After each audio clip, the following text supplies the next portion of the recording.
नागपूर शहरात एका भीषण अपघातात एका तरुणाचा मृत्यू झाला आहे। कळमना पोलीस ठाण्याच्या हद्दीत भरधाव टिप्परने दुचाकीला जोरदार धडक दिली। या अपघातात एका 17 वर्षीय तरुणाचा जागीच मृत्यू झाला असून त्याचा मित्रही गंभीर जखमी आहेत।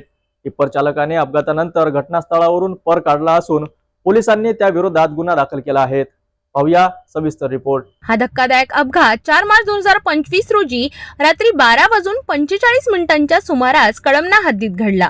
फिर्यादी प्रशांत अवचट यांचा 17 वर्षीय पुतण्या आयुष अवचट आपल्या मित्रांसह होंडा शाईन मोटरसायकलने भारतनगर रोड मार्गे कळमना मार्केटकडे जात होता। मात्र गोकुळ डेअरी चौकात भरधाव टिप्पर क्रमांक MH36 AB 2907 ने त्याच्या दुचाकीला जोरदार धडक दिली। या अपघातात आयुष अवचट गंभीर जखमी झाला व उपचारादरम्यान त्याचा मृत्यू झाला। त्याचा मित्र अमन मानकर वय वर्ष 21 सध्या मेडिकल हॉस्पिटलमध्ये उपचार घेत आहे। टिप्पर चालक अपघातानंतर घटनास्थळावरून फरार झाला असून कळमना पोलिसांनी त्याच्या विरुद्ध IPC कलम 281, 106(1), 125(b) सह मोटर वाहन कायद्याच्या विविध कलमांखाली गुन्हा दाखल केला आहे। पोलीस सध्या आरोपी टिप्पर चालकाचा शोध घेत आहेत। नागपूर शहरात वेगाने वाढणाऱ्या रस्ते अपघातामुळे वाहन चालकांच्या निष्काळजीपणाचे गंभीर परिणाम नागरिकांना भोगावे लागत आहेत।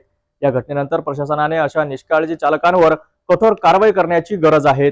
नागरिकांनीही रस्त्यावर काळजीपूर्वक वाहन चालवावे आणि अपघात टाळण्यासाठी वाहतूक नियमाचे पालन करावे। अपडेटसाठी पाहत रहा सिटी न्यूज।